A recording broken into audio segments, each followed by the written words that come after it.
ये बैठा हुआ अभी निकल जाऊं मैं काया से, एक शब्द नहीं आएगा इस शरीर से, नहीं निकलेगा।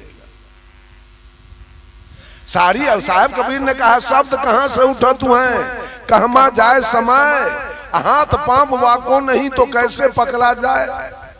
शब्द ना भी कमल से उठा तू है, सुन नहीं जाए समय, हाथ पांव वाको नहीं तो सूरज से पकड़ा जाए। सारी आवाज, जितनी भी आवाजें निकल रही है आपके मुंह से, वो सारा का स्टॉक यही आत्मा से है। आत्मा से आवाज आ रही है और कंठ तक आते आते आवाज का वर्गीकरण हो जाता है। जैसे आप कहिए क ख ग घ या, तो क ख ग घ या ये कंठ ने बोला, आ चौ छ ज झ या कहिए तो जिह्वा को बोलना पड़ेगा सहायता से। आ ट ठ ड ढ न कहिएगा तो तारू के सहायता लेना पड़ेगा। आ प फ ब भ म कहिएगा तो दोनों होठ के सहायता से बोलना पड़ेगा। सारी आवाज आत्मा की है और सारा आवाज का वर्गीकरण करने वाला कंठ से ऊपर का सारा औजार आपके पास है। तो ये आवाज बड़ा हो गया। कबीर साहब कहते हैं शब्द हमारा तू शब्द का, सुन मत जाऊं सरक। अरे जितना भी शब्द निकल रहा है वो हमारा गुलाम है। शब्द किसका गुलाम है? सत्य का गुलाम है। Sound Om the sound of the Brahma, when we go to the shore of the sea, hear the roaring of ocean, such is the Om sound Brahma. जब हम समुद्र के किनारे जाते हैं तो दूर से समुद्र के कलकल छल छल की आवाज सुनाई पड़ती है। वो समुद्र सत्य है कि आवाज सत्य है। मैं माइक पर बोल रहा हूं, हॉर्न के द्वारा और साउंड बॉक्स के द्वारा सारे लोग सुन रहे हैं। ये बोलने वाला सत्य है कि माइक सत्य है? बोलने वाला सत्य है। मैं बोलना बंद कर दूं तो ये माइक का साउंड बॉक्स हॉर्न आवाज लाएगा कहां से? वो समुद्र सत्य है। समुद्र न हो और उसमें पानी न हो तो कलकल छल छल की आवाज आएगी कहां से? हारमोनियम बड़ा नहीं, हारमोनियम बजाने वाला बड़ा है। तबला बड़ा नहीं है, तबला बजाने वाला बड़ा है। कर्म बड़ा नहीं है, कर्ता बड़ा है। कर्ता ने कर्म को, अगर कर्ता न हो तो कर्म होगा नहीं। ये जीव आत्मा नहीं होता। अगर ये जीव नहीं होता, गौर कीजिएगा बात पर, अगर ये जीव नहीं होता तो रामायण कैसे लिखा था, महाभारत कैसे लिखा था, गीता कैसे लिखा जाता, श्रीमद् भागवत कैसे लिखा था, वेद कैसे लिखा था, पुराण कैसे लिखा था, उपनिषद कैसे लिखा था, स्मृति कैसे लिखा था, शास्त्र कैसे लिखा था, बीजक कैसे लिखा था, बाइबिल कैसे लिखा था, कुरान कैसे लिखा था। सारे ग्रंथ में जो आप लिखी हुई बात देखते हैं वो किसकी बात लिखी गई है? आत्मा की बात लिखी गई है। अगर एक भी मानव इस धरती पर नहीं होता तो आप लोग ईमानदारी से बोलिए एक भी ग्रंथ का निर्माण हो जाता है? नहीं ना होता। तो सारे ग्रंथ का बाप कौन है? यही। और सारे ग्रंथ को लिखने वाला कौन है? यही। आज लिखा हुआ बात हम लोग कहता है ये मंत्र का जाप कीजिएगा तो सहज मुक्ति मिल जाएगा, तुरंत वैकुंठ चले जाइएगा, तुरंत स्वर्ग हो जाएगा। ये मंत्र का जाप कीजिएगा। मंत्र आया कहां से? मन तो मेरा गुलाम है, मैं नहीं हूं तो मंत्र कहां से आएगा? अगर जीव न हो तो मंत्र कहां से आएगा? ओम भूर्भुवः स्वः तत्सवितुर्वरेण्यम भर्गो देवस्य धीमहि धियो यो न प्रचोदयात् कहां से आएगा? साहब कबीर कहते हैं ओंकार है वेद के मूला, ओंकार में सब जग झूला। ओंकार आदि जो जाने, लिखी और मेटे ताही सो माने। ओम बोर्ड पर लिखने वाला कौन होगा? बोर्ड पर ओम कौन लिखेगा? बोलिए, लिखेगा कौन? आदमी। और मिटाएगा कौन? तो बड़ा कौन हुआ, लिखने वाला कि ओम बड़ा हुआ? लिख के मिटा देने वाला बड़ा है कि ओम बड़ा है? जरा माथा को ठीक कर दीजिए बंधुओं। साहब कबीर कहते हैं, पढ़ो रे मन ओ नामा सीधं, पढ़ो रे मन ओ नामा सीधं। ओंकार संसार को सिरजा, वाही में सब रंग। ओंकार संसार को सिरजा, वाही में सब रंग। ओ पुरुष है सबसे न्यारा, बसत सबन के संग। पढ़ो रे मन ओ नामा सीधं। ओंकार क्या है? ओम क्या है? पांचों तत्व का नाम है ओम। ओम लिखिए, दीवाल पर ओम लिखिए। ओ जोड़ ऊ जोड़ म जोड़ अर्ध चंद्र जोड़ बिंदु।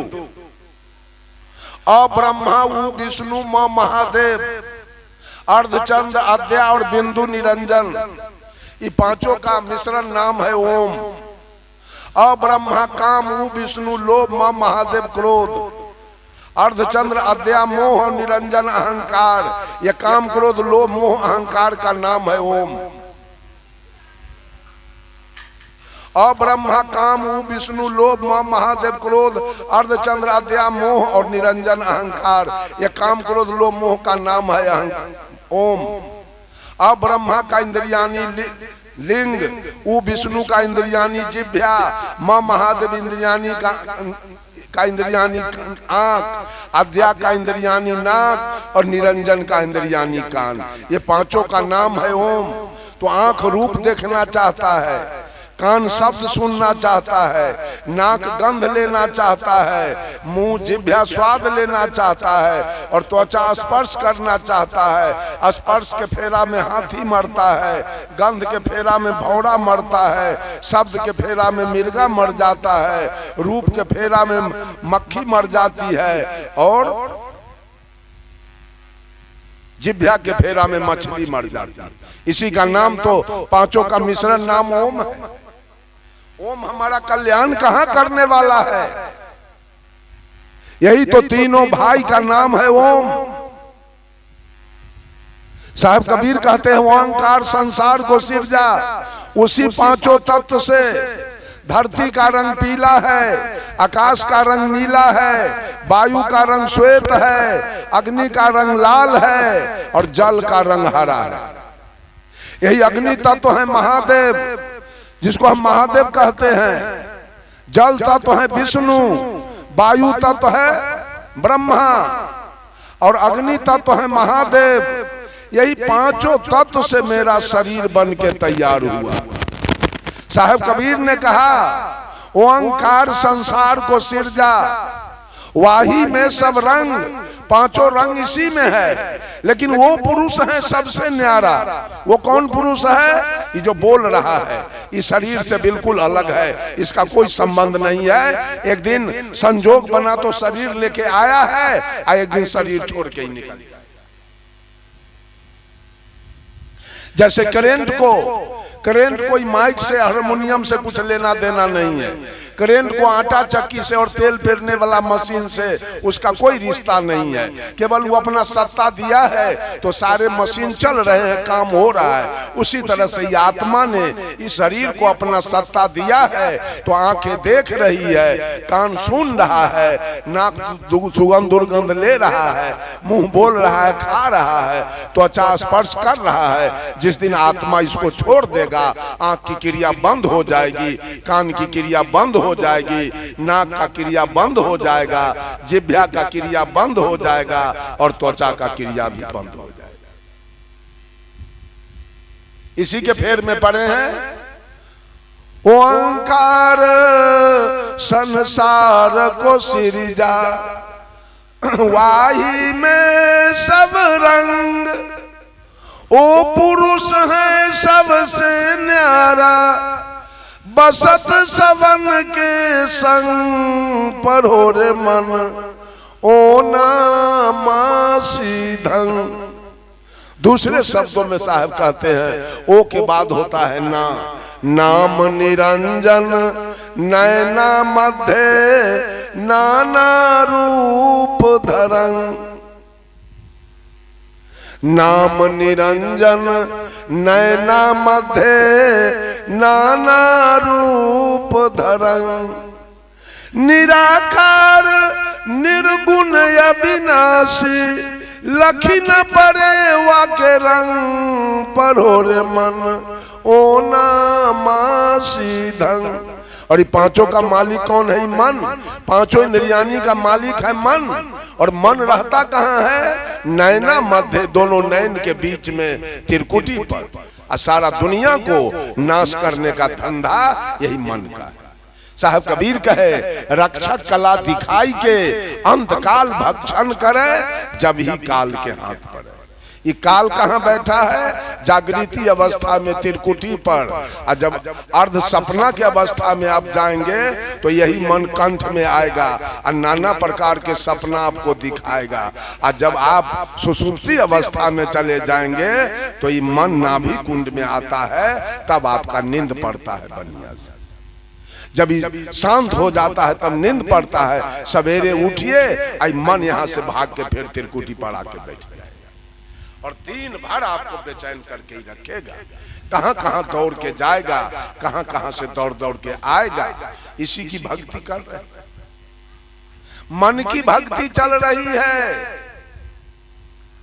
बंधुओं, आज जाप करने वाले, मंत्र के जाप करने वाले लोग सब जेल में खिचड़ी खा रहे हैं। कहां गया मंत्र? एक सुग्गा पिंजरा में बंद है, एक सुग्गा आकाश में उड़ रहा है। जो आकाश में उड़ रहा है सुग्गा, वो बिल्कुल स्वतंत्र है। जहां मन में आवे वहां जा रहा है, जो मन में आवे सो खा रहा है। अब पिंजरा में बंद वाला सुग्गा क्या खाता है? चना फुला के, न तो मकई के आटा, न तो खिचड़ी। ये परतंत्र है। अच्छा ये बताइए, सीताराम वो सुग्गा जपता है कि ये सुग्गा? पिंजरा वाला सुग्गा जो सीताराम जपा, वो बुढ़ा के अंत में जेले में मर गया, पिंजरे में मर गया।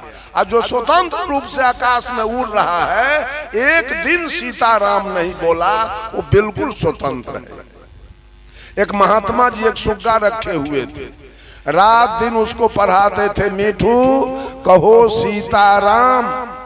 तो सुग्गा पढ़ता था सीताराम। पढ़ते पढ़ते बहुत दिन बीत गया, 10-12 बरस।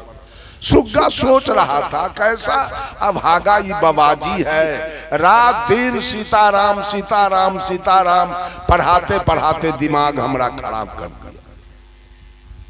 संजोग देखिए, एक दूसरे महात्मा जी मठ में आ गए। तो सुग्गा के जो गुरु थे वो महात्मा जी ने महात्मा जी से कहा कि ओ महात्मा जी, आप जाइए सुग्गा को जरा सीताराम पढ़ाइए, अब मैं पंघत बनाता हूँ, पढ़ा के आइए। दोनों मूर्ति स्नान करेंगे, पंघत करेंगे और विश्राम करेंगे। महात्मा जी ने सोचा आसान काम तो बाबा हमरे दिया है। वो चला गया, वहां जाके कहता है मीठू कहो सीताराम। तो सुग्गा कहा रे पगला, ये वो पगला तो 12 बरस से दिमाग चाट गया हमारा। सीताराम पढ़ाते पढ़ाते तू कहां से आए हो? ये सीताराम पढ़ने से क्या होता है? तो साधु कहा कि सीताराम पढ़ने से मानव भवसागर से पार होता है। सुग्गा कहा चुप, बेवकूफ कहां के, 12 बरस से सीताराम पढ़ते पढ़ते हम एक पिंजरा से पार नहीं हुए, ये भवसागर पार करने आए। कहा जाते हो कि नहीं जाते हो मेरी नजर के सामने से? झूठा। साधु कहा है मिठू, तुम्हारी बात को मैं समझ गया, तुमको कोई थ्योरी का ज्ञान दिया, प्रैक्टिकल ज्ञान नहीं दिया। अगर प्रैक्टिकल ज्ञान दिया होता तो आज तक तू पिंजरा से पार हो जाता। सुन लो, आज मैं तुमको पिंजरा से पार कर दूंगा। सुग्गा कहा आज ही तेरा सधुआई मैं देख लूंगा। कहा ठीक है, मैं जा रहा हूं और मैं भोजन का स्नान करके भोजन करके विश्राम करूंगा और तुम्हारा जो मालिक है साधु शाम में वही आएगा तुमको सीताराम पढ़ाने। अब मैं नहीं आऊंगा। और उसको मैं देखा हूं खराम पहने हुए, वो खराम पहन के आएगा तुम्हारे निकट तो दूर से खराम के खटर खटर खटर का आवाज सुन लेना और पिंजरा में चित होके उलट जाना, आंख दोनों बंद कर लेना। लाख बाबाजी बोलावे सीताराम, एक बार भी नहीं बोले। कहा ठीक है जाओ। साधु जी गए, स्नान करके भोजन करके विश्राम में गए। जब शाम हुई तो सुग्गा के मालिक वहां से खराम पहन के चले सुग्गा को सीताराम पढ़ाना। सुग्गा दूर से महात्मा जी के खराम के खटर खटर का आवाज सुन लिया, पिंजरा में चित होके उलट गया, आंख दोनों बंद कर लिया। महात्मा जी गए, कहे मीठू कहो सीताराम। सुग्गा एक बार भी नहीं बोला। महात्मा जी पिंजरा के चारों तरफ से निहार लिए, ओ सुग्गा मर गया। नौकरबा को पुकारे जल्दी आओ, सुग्गा मर गया, इसको पिंजरा से निकाल के फेंको जल्दी। नौकरबा पिंजरा उधर ले गया, अब पिंजरा का मुंह खोला, सुग्गा नौदू। जाप करने से मुक्ति मिली कि मुंह बंद करने से? क्या जाप करना चाहते हैं? री मुंह से का लेबा, गा देबा, बा देबा, सुटका देबा, यही मुंह कहता है कि एसपी और डीएसपी साहब के सामने कि मैंने देखा फलाना आदमी। यही मुंह उस समय सांच बोलता है डीएसपी के सामने। वही मुंह जब मुद्दालय उस गवाही को रुपया 10-20 हजार दे दिया, वही मुंह बदल जाता है, कहता है हम नहीं देखे सही से कौन। ये मुंह का तो काम है बोलना। हेलो, मुंह का काम है बोलना, कान का काम है सुनना, आंख का काम है देखना, नाक का काम है सूंघना और मुंह का काम है बोलना और त्वचा का काम है स्पर्श करना। इससे हमारी मुक्ति हो जाएगी क्या? इससे हमारा कल्याण हो जाएगा? मुंह के बोलने से हमारा कल्याण हो जाएगा? ये तो कर्म कांड है। बोलते रहिए 4-4 घंटा 10-10 घंटा बहुत लोग बोलते रह जाता है, तो बोलने से क्या हो गया? ये महिला सब अपने अपने बच्चा को बचपन में चटनी खरीद के देती है खेलने के लिए। वो लकड़ी का बना हुआ चटनी होता है। लड़का कब तक चटनी से खेलता है? कभी मुंह में रखेगा, कभी हाथ में रखेगा। कब तक? जब तक लड़का को माँ का दूध पीने का भूख न लगे तब तक वो चटनी से खेलेगा। जिस समय उसको माँ का दूध पीने का भूख लगी, लड़का चटनी फेंक देगा। लाख उसको मनाइएगा, लाख कुछ कहिएगा, हाथ में चटनी दीजिएगा, अब वो लड़का हाथ में चटनी नहीं रखेगा। अब उसको दूध चाहिए, चूंकि उसको भूख लगी।